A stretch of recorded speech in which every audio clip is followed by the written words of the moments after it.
Clara estaba de pie frente a la puerta de la casa familiar, con un abrigo gastado que no se ponía desde hacía más de 10 años, cuando notó algo que no esperaba encontrar. Nadie se rió de ella. Nadie hizo un comentario sobre su ropa vieja ni sobre el bolso desgastado que llevaba en la mano. En cambio, la madre de Mateo la miró durante un instante demasiado largo, con una expresión que no era desprecio, sino miedo. Y en ese segundo, Clara comprendió que algo mucho más grande que su pequeña prueba estaba ocurriendo dentro de aquella casa. ¿Desde dónde nos escuchan hoy? Me encanta saber quién me acompaña en el directo, así que si tienen un momento, cuéntenme desde qué ciudad nos siguen. Ahora sí, sigamos con la historia de Clara.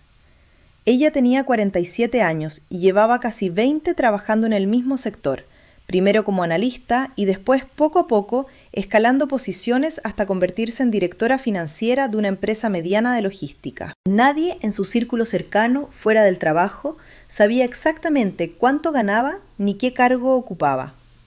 Para su familia decía simplemente que trabajaba en administración.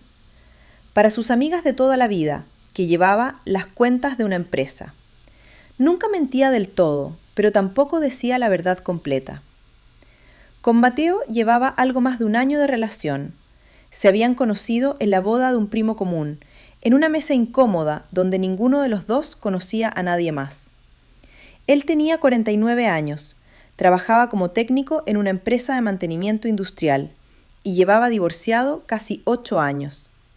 Tenía una hija de una relación anterior, ya adulta, que vivía en otra ciudad, y una madre, Herminia, que todavía ejercía sobre él una influencia que Clara notaba en cada conversación telefónica, en cada domingo reservado sin excepción para la comida familiar, en cada decisión que Mateo tomaba consultando primero a su madre y después a ella. Clara nunca le había contado a Mateo su verdadero sueldo, no por vergüenza ni por desconfianza hacia él en particular. La razón era más antigua y más personal.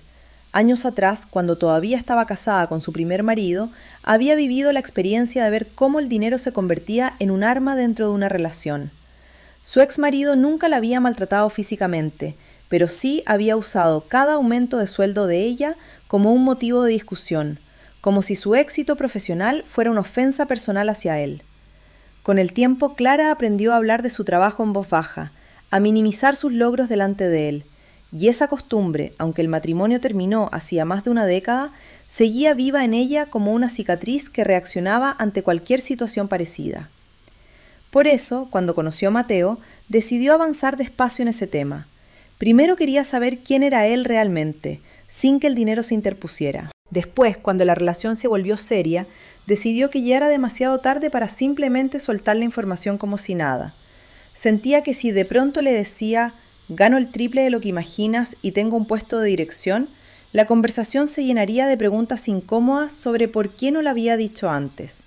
Así que Clara hizo lo que en su cabeza parecía razonable en aquel momento, aunque después, mirando hacia atrás, reconocería que fue una decisión impulsiva. Decidió presentarse ante la familia de Mateo en la comida de cumpleaños de Herminia, vestida como si apenas llegara a fin de mes. Quería observar, sin el filtro del dinero, cómo la trataban. Quería saber si Herminia, que tenía fama de ser exigente con las parejas de sus hijos, la aceptaría igual si pensaba que Clara ganaba poco, vivía en un departamento alquilado y llegaba en transporte público. No esperaba encontrarse con lo que encontró. La casa de Herminia estaba en un barrio tranquilo, con jardines pequeños y calles arboladas, el tipo de lugar donde las familias llevan viviendo generaciones. Clara había estado allí antes, vestida con su ropa habitual, sencilla pero de buena calidad, y siempre había sido recibida con cortesía. Esta vez, sin embargo, decidió llegar con un vestido que guardaba desde hacía años, unos zapatos gastados y un bolso que ya no usaba ni para ir al mercado. Dejó el coche estacionado a varias calles de distancia y caminó el resto, para que nadie la viera bajar de un vehículo que, aunque no era lujoso, tampoco correspondía a la imagen que quería dar. Tocó el timbre y fue Renata, la hermana menor de Mateo, quien abrió la puerta. Renata tenía 34 años, era maestra de escuela primaria y siempre había sido amable con Clara, aunque de una manera distante, como alguien que cumple con la cortesía familiar sin comprometerse demasiado. Esta vez, sin embargo, Renata la miró de arriba abajo con una expresión que Clara no supo interpretar al principio. No era desprecio, era otra cosa, algo parecido a la sorpresa, mezclada con un nerviosismo que no encajaba con una simple reacción a un vestido viejo. «Pasa», dijo Renata, con una voz más baja de lo habitual, y miró hacia el pasillo antes de dejarla entrar, como si estuviera comprobando algo. Dentro, la casa tenía el ambiente tenso que Clara reconoció de inmediato, aunque no supo explicar por qué. Herminia estaba en la cocina, con las manos ocupadas en una tarea que no requería tanta concentración como la que le estaba dedicando. Cuando vio a Clara, se quedó quieto un instante, con los ojos fijos en la ropa que llevaba, y después, en lugar de hacer un comentario burlón como Clara había anticipado en su fantasía de prueba, simplemente dijo: «Qué bueno que llegaste, hija. Siéntate, por favor». La palabra hija descolocó a Clara.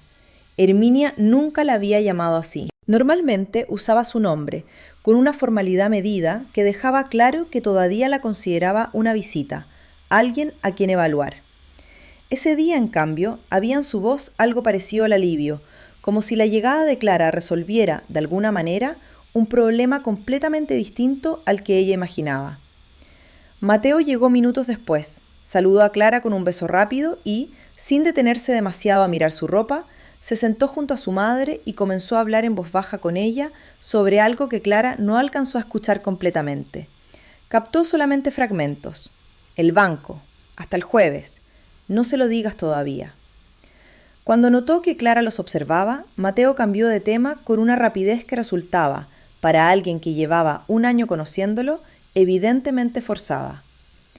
Durante la comida, que transcurrió con una normalidad aparente pero cargada de silencios extraños, Clara observó otros detalles. El padre de Mateo, un hombre callado que normalmente hablaba de fútbol y de sus plantas, apenas tocó la comida. Renata revisaba su teléfono cada pocos minutos con una expresión de urgencia que no correspondía a una simple comida familiar de cumpleaños. Y Herminia, en 2 ocasiones, miró hacia la puerta de entrada como si esperara que alguien llegara, alguien que le generaba una inquietud visible. En un momento, cuando Clara se levantó para ayudar a recoger los platos, escuchó a Herminia decirle a Renata en voz baja en la cocina: «Si viene alguien más hoy, que sea después de que se vaya Clara.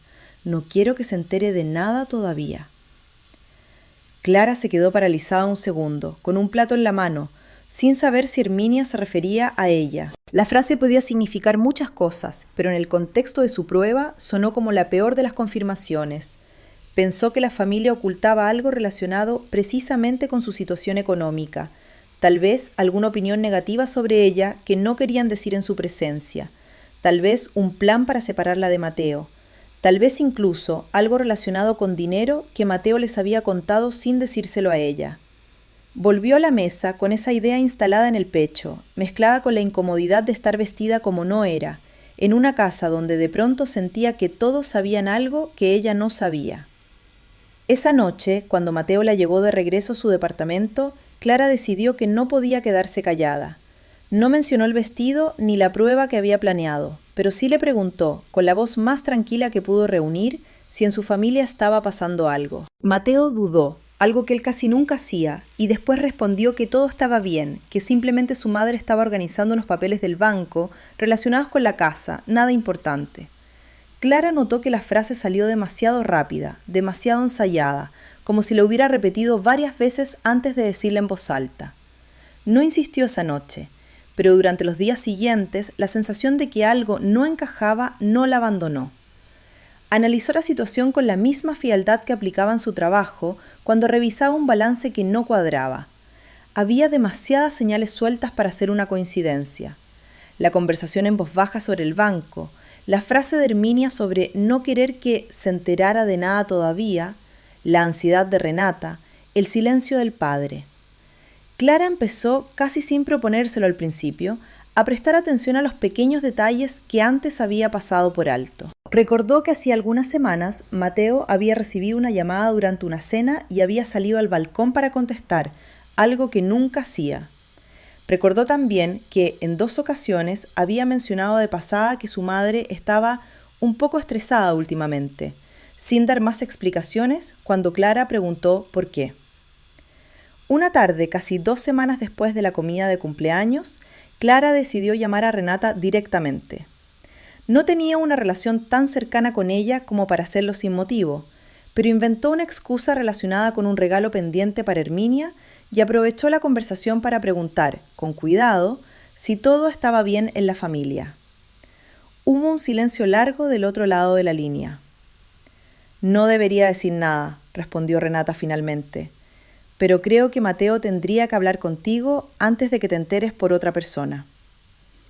Esa frase, en lugar de aliviar la ansiedad de Clara, la multiplicó. Pasó los siguientes días imaginando escenarios, que Mateo tenía una deuda oculta, que había pedido dinero a su familia sin decírselo, que existía otra mujer relacionada de alguna manera con el asunto del banco, que la familia sabía algo sobre su propio pasado que ella desconocía. Ninguna de esas ideas correspondía completamente a las señales que había observado, pero el miedo no necesita pruebas sólidas para crecer. Finalmente, un domingo por la tarde, sin previo aviso, Clara fue a la casa de Herminia sola, sin Mateo. Tocó el timbre decidida a preguntar directamente qué estaba pasando. Fue Herminia quien abrió la puerta, y al verla, su expresión cambió de la sorpresa a algo parecido a la resignación. «Supongo que ya era hora de que alguien te contara la verdad», dijo y la dejó pasar. Sentadas en la sala, con 2 tazas de café que ninguna de las dos tocó, Herminia comenzó a hablar. No era, como Clara había temido, un secreto relacionado con ella misma, ni con Mateo directamente. Era algo más antiguo y más doloroso. El esposo de Herminia, el padre de Mateo, había firmado como aval de un préstamo para el negocio de un sobrino, hacía casi 3 años, un pequeño taller mecánico que finalmente había quebrado el año anterior. La deuda había recaído completamente sobre ellos, y desde entonces vivían bajo la amenaza constante de perder la casa donde habían criado a sus hijos, la misma casa donde Clara había estado sentada, vestida de pobre, sin saber que la pobreza real que temían no era una actuación, sino una posibilidad concreta y cercana. Mateo no quería que lo supieras, continuó Herminia. Dice que no es algo que deba afectarte a ti, que es un problema nuestro. Pero yo creo que si de verdad piensan seguir juntos, tarde o temprano tenía que salir a la luz. Clara escuchó en silencio, sintiendo que el terreno bajo sus pies cambiaba de forma. Todo lo que había interpretado como sospechoso, como una posible amenaza dirigida contra ella, en realidad era el reflejo de una familia intentando proteger su dignidad frente a una crisis que no podían controlar. Y ella, mientras tanto, había estado jugando a fingir pobreza delante de personas que enfrentaban esa posibilidad de manera real. Sintió vergüenza, una vergüenza profunda que no tenía nada que ver con el vestido viejo que había usado, sino con la ligereza con la que había decidido poner a prueba a una familia sin conocer realmente lo que estaban viviendo. Antes de que Clara pudiera asimilar completamente lo que Herminia le había contado sobre la deuda y la casa, surgió otro detalle que, aunque parecía menor en comparación, terminó pesando en su conciencia de una manera distinta. Recordó la insistencia con la que Renata revisaba su teléfono aquella tarde de la comida de cumpleaños, la urgencia en sus ojos, algo que no encajaba del todo con la explicación de la deuda familiar. Un asunto que Renata, según entendió después, conocía desde hacía tiempo y que ya no le generaba esa clase de nerviosismo inmediato. Unos días después de la conversación con Herminia, Clara decidió llamar a Renata, no para indagar, sino porque genuinamente sentía que le debía una disculpa por haber sospechado de ella sin motivo. Renata aceptó verse para tomar un café, y durante la conversación, con una naturalidad que sorprendió a Clara, terminó contándole que aquella tarde estaba esperando noticias de un médico sobre unos resultados de su hijo menor, un niño de 6 años a quien le habían detectado semanas atrás un problema auditivo que los especialistas todavía no lograban diagnosticar con certeza. «No quería mencionarlo delante de todos ese día», explicó Renata. «Mi madre ya estaba con lo de la casa y no quería sumarle otra preocupación. Preferí esperar los resultados en silencio». Clara escuchó esa historia con una mezcla de alivio, porque confirmaba que su sospecha inicial había sido completamente equivocada, y de vergüenza renovada, porque comprendió que había pasado semanas construyendo teorías sobre una familia entera, basándose en gestos que en realidad correspondían a preocupaciones privadas de cada persona, preocupaciones que no tenían absolutamente nada que ver con ella ni con su prueba del vestido. Esa conversación con Renata fue, para Clara, un punto de inflexión silencioso pero importante. Le hizo comprender que su costumbre de sospechar, de interpretar cada gesto ajeno como una posible amenaza dirigida contra ella, no era simplemente una consecuencia razonable de su experiencia pasada, sino un hábito que, sin darse cuenta, había empezado a proyectar sobre personas que no tenían ninguna responsabilidad en las heridas que ella cargaba. Herminia, Renata, incluso el padre de Mateo con su silencio durante la comida. Todos tenían sus propias preocupaciones, sus propios secretos pequeños y grandes, que no giraban en torno a ella ni a su dinero. Fue entonces cuando Clara empezó a entender que su error no se limitaba al vestido viejo ni a la idea de poner a prueba a una familia. El error era más profundo. Había pasado tanto tiempo protegiéndose de una posible traición relacionada con el dinero que había dejado de ver a las personas como individuos completos, con sus propias vidas, y había empezado a verlas, sin quererlo, como posibles jueces de su valor económico. Ese pensamiento, incómodo pero necesario, la acompañó durante los días siguientes, mientras se preparaba para la conversación pendiente con Mateo sobre todo lo que había descubierto. El resultado médico del hijo de Renata, por cierto, llegó pocos días después. Un problema auditivo leve, tratable con un procedimiento sencillo, sin mayores complicaciones a largo plazo. La noticia alivió a toda la familia, y Clara, aunque no era parte directa de esa preocupación, sintió un alivio genuino, distinto al que había sentido antes por asuntos relacionados con ella misma. Fue quizás la primera señal clara de que empezaba a formar parte de esa familia no como una extraña que observaba desde fuera, sino como alguien que también se preocupaba por lo que les pasaba a ellos. Esa misma noche, Clara llamó a Mateo y le pidió que fuera a su departamento. Cuando él llegó, ella ya había decidido que no tenía sentido seguir ocultando nada, ni su verdadero sueldo, ni la razón por la que había ido vestida de esa manera a la casa de su madre. Le contó todo, sin adornos, su cargo real, la cantidad aproximada que ganaba, la vieja herida de su primer matrimonio que la había llevado a callar durante tanto tiempo, y finalmente, con la voz más baja que había usado en toda la conversación, admitió lo del vestido, la prueba que había planeado, la idea de observar cómo trataría su familia a alguien humilde. Mateo la escuchó sin interrumpir, algo que ella agradeció, aunque notó en su rostro una mezcla de sorpresa y algo parecido a la decepción. Cuando terminó de hablar, él se quedó en silencio varios segundos antes de responder. «Entiendo que hayas tenido miedo después de lo que viviste antes», dijo finalmente, «pero me hubiera gustado que confiaras en que yo no soy esa persona. Y lo del vestido, Clara, mi familia está a punto de perder su casa. Fuiste a jugar un juego mientras nosotros estábamos intentando resolver algo real». La frase, aunque dicha sin gritos, cayó con más peso que cualquier reproche exagerado.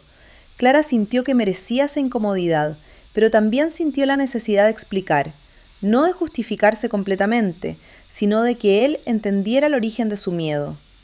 «No lo hice para burlarme de nadie», respondió. «Lo hice porque no sabía cómo confiar sin ponerlo a prueba primero. Pasé años aprendiendo que decir la verdad sobre mi trabajo podía convertirse en un arma en mi contra. No sabía que tu familia estaba pasando por algo así. Si lo hubiera sabido, jamás habría hecho lo que hice». Hubo un silencio largo entre ellos, uno de esos silencios que dicen más que cualquier frase. Mateo finalmente habló de su propia parte del problema.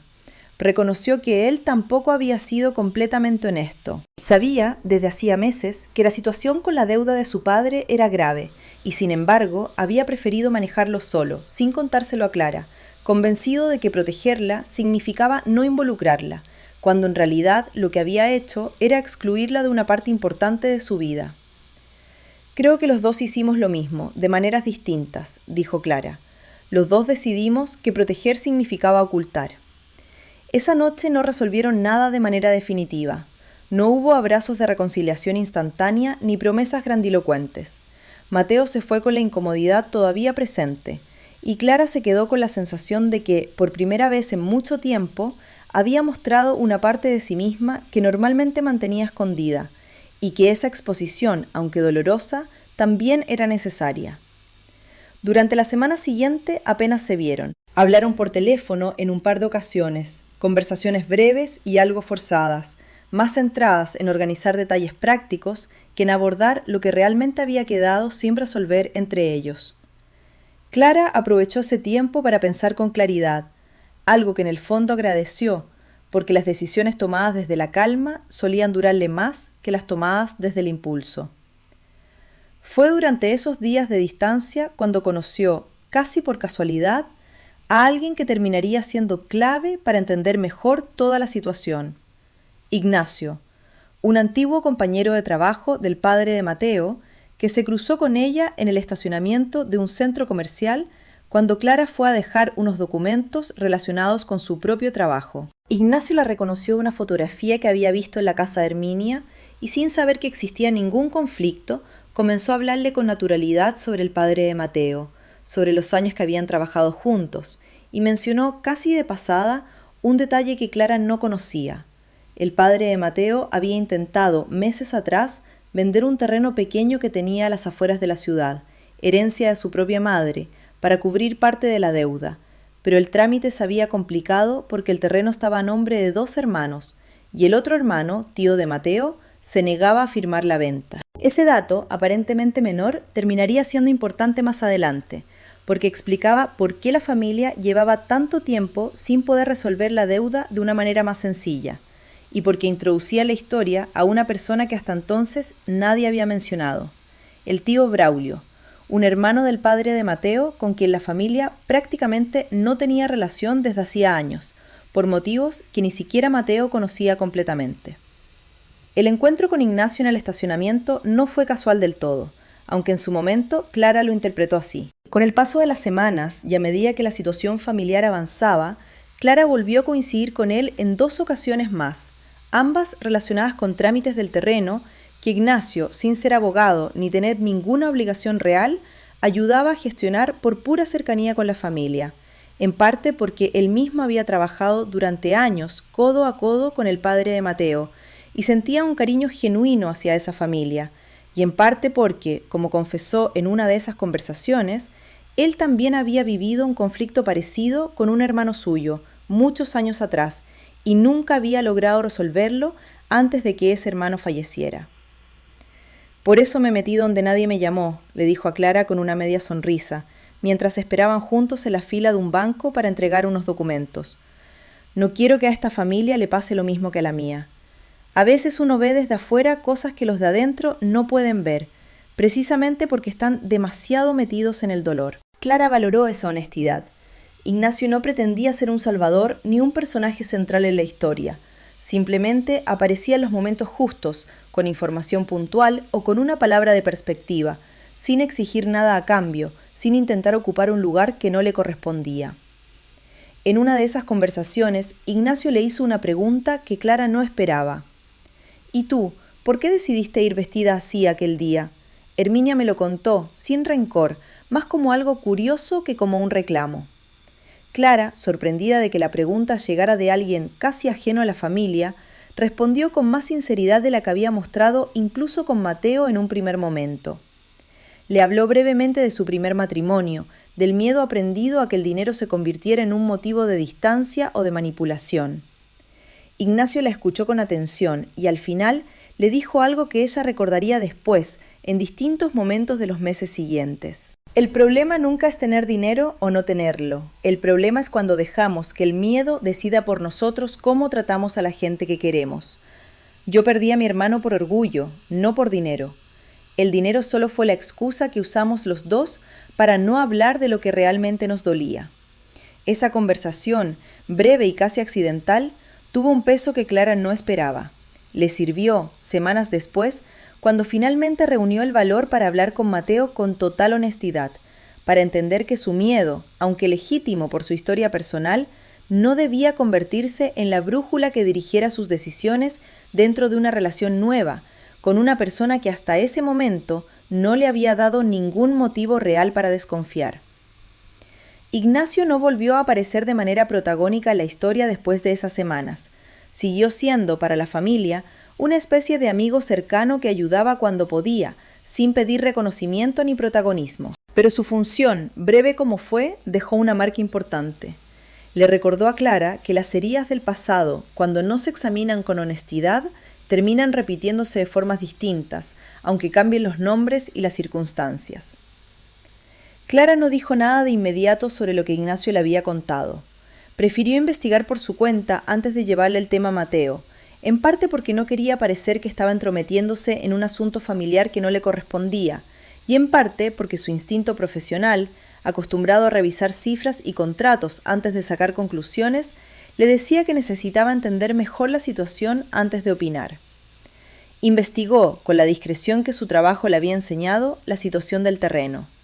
No fue difícil, porque en su empresa existía un departamento legal que ella conocía bien, y una tarde, durante un almuerzo con una abogada del equipo, mencionó el caso como si fuera un asunto hipotético, sin dar nombres. La abogada le explicó que ese tipo de conflictos, cuando una propiedad está a nombre de varios herederos y uno de ellos se niega a vender, podía resolverse legalmente, aunque el proceso solía ser largo y desgastante, especialmente cuando existían resentimientos familiares de por medio.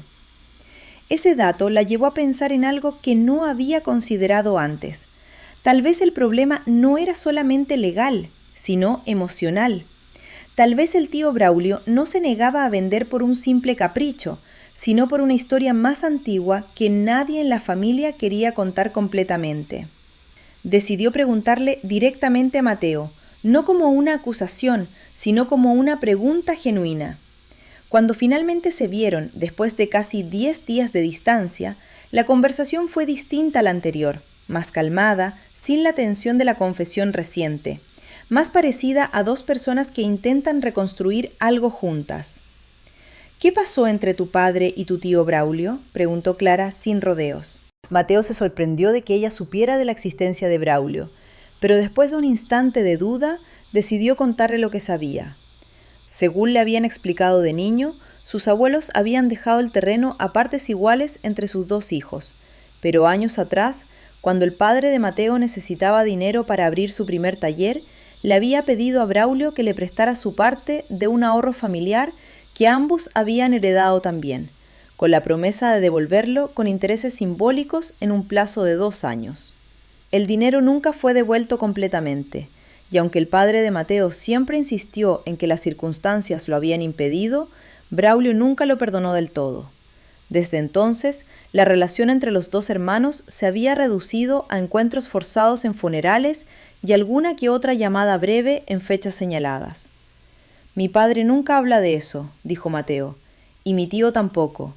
Es como si los dos hubieran decidido que era más fácil no mencionarlo que resolverlo». Clara escuchó esa historia con una mezcla de comprensión y tristeza. Reconoció en ella un patrón que había visto muchas veces, tanto en su trabajo como en su propia vida.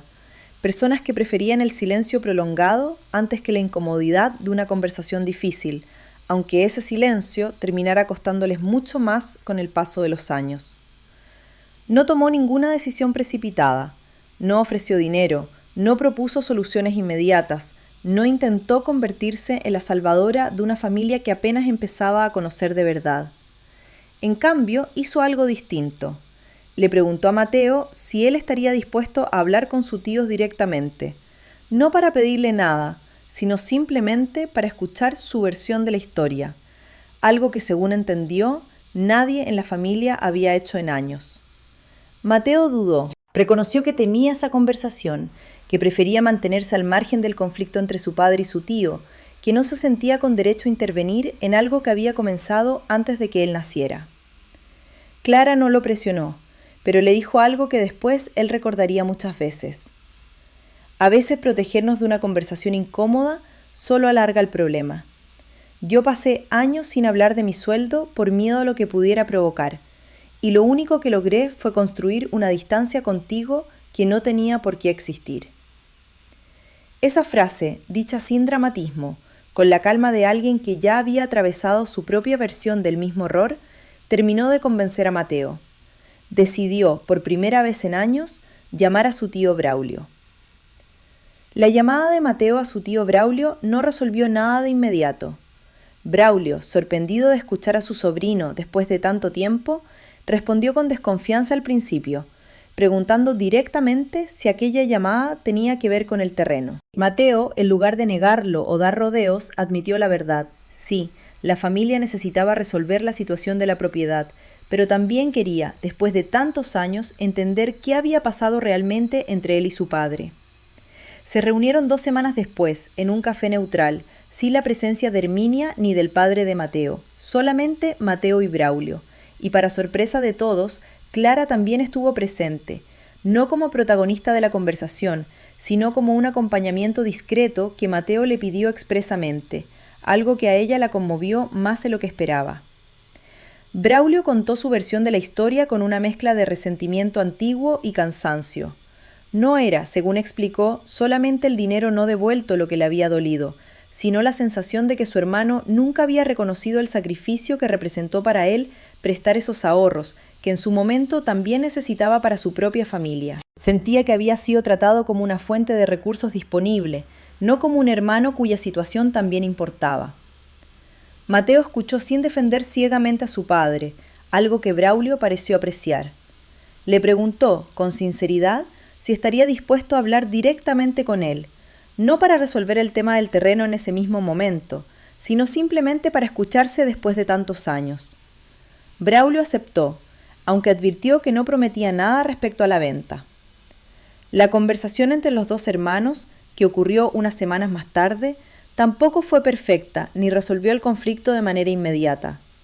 Hubo reproches, silencios incómodos y en algún momento incluso una discusión que estuvo a punto de terminar mal. Pero al final, después de casi 2 horas, el padre de Mateo reconoció, por primera vez en años, que había actuado mal, que debió haber sido más claro sobre las dificultades que tuvo para devolver el dinero, y que su silencio posterior había sido más una forma de vergüenza que de indiferencia.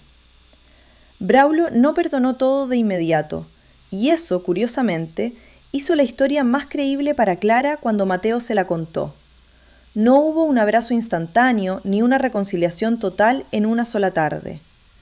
Lo que sí aceptó Braulio fue avanzar con la venta del terreno, con la condición de que una parte del dinero, correspondiente a lo que consideraba una compensación justa por los años de espera, se descontara antes de repartir el resto. El padre de Mateo aceptó sin discutir, algo que sorprendió a toda la familia, acostumbrada a verlo defender cada peso con obstinación. La venta del terreno, sumada a un acuerdo de pago que la familia negoció con el banco, aliviaron la situación lo suficiente como para que la amenaza de perder la casa desapareciera, aunque no sin que quedaran meses de ajustes económicos por delante. No fue una solución mágica ni instantánea. Herminia tuvo que aceptar trabajar medio tiempo en la tienda de una amiga para reforzar los ingresos familiares durante ese periodo, algo que al principio le costó por orgullo, pero que terminó aceptando cuando comprendió que la ayuda no la hacía menos capaz, solamente más realista. Clara, por su parte, decidió no ofrecer dinero directamente a la familia, aunque lo pensó varias veces. Sentía que hacerlo, justo después de haber revelado su verdadero sueldo, podía interpretarse como una forma de comprar la aceptación de la familia, o peor, como una manera de demostrar superioridad económica frente a ellos. En cambio, ofreció algo distinto.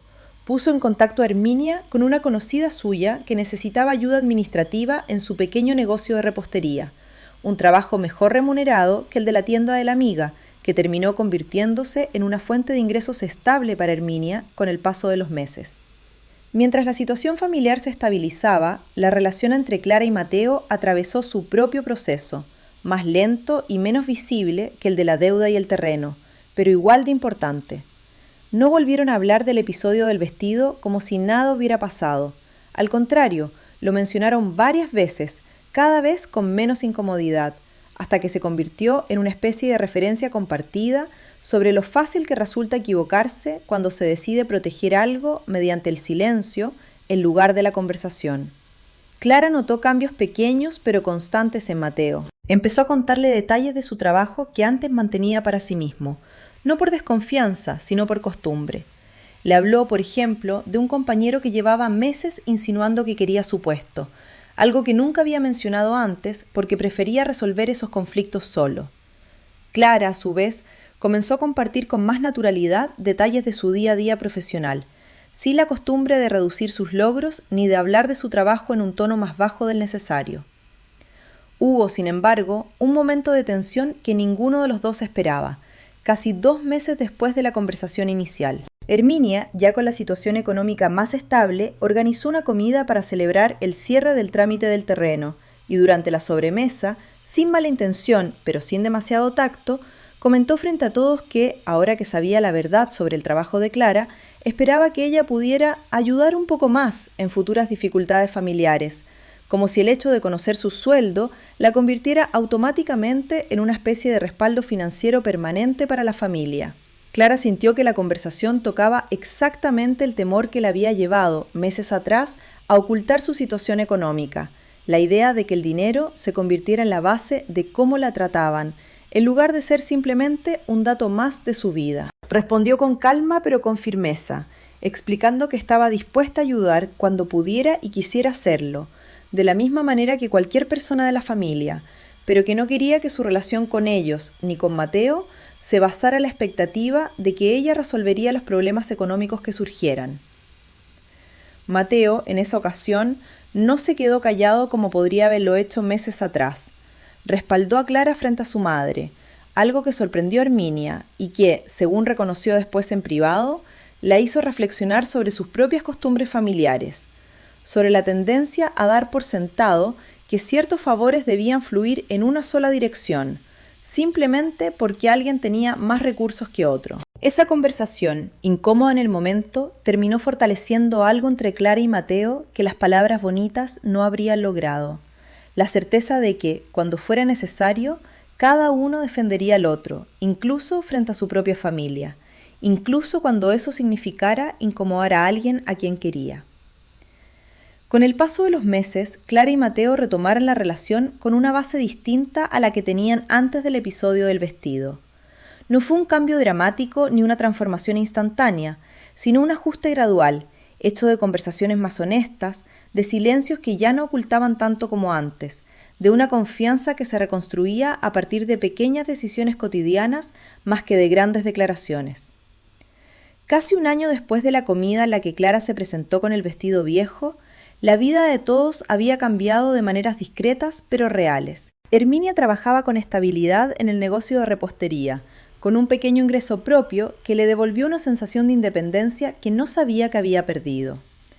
El padre de Mateo y Braulio no se habían convertido en los hermanos cercanos que fueron alguna vez en la infancia, pero se llamaban de vez en cuando, y en la última reunión familiar de fin de año, ambos estuvieron presentes en la misma mesa por primera vez en más de una década, sin que la situación resultara forzada. Clara y Mateo seguían juntos, sin apuros por definir el futuro con fechas concretas.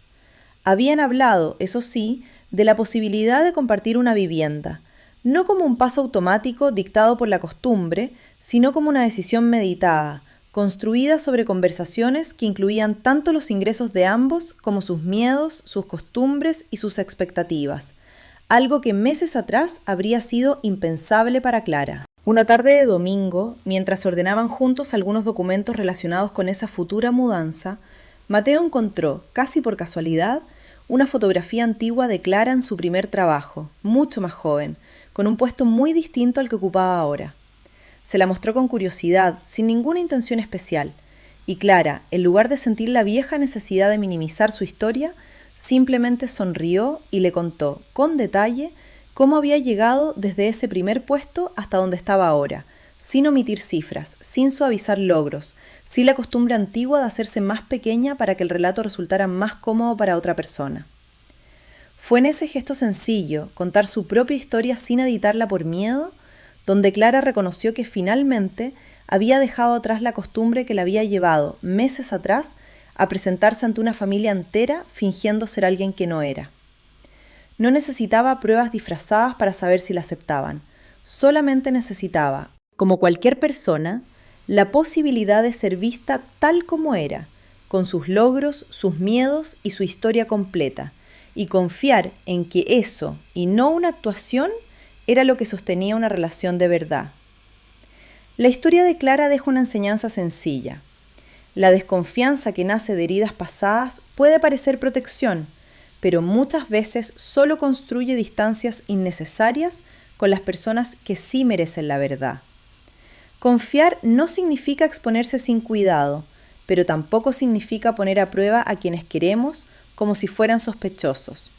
La honestidad, aunque incómoda al principio, suele ser el camino más corto hacia una relación sólida, mientras que el silencio prolongado, por bien intencionado que parezca, casi siempre termina costando más caro que la verdad dicha a tiempo. Si esta historia te hizo reflexionar, no te vayas todavía, porque en el próximo video tenemos preparada otra historia que seguro también te va a atrapar desde el primer minuto. Nos vemos ahí.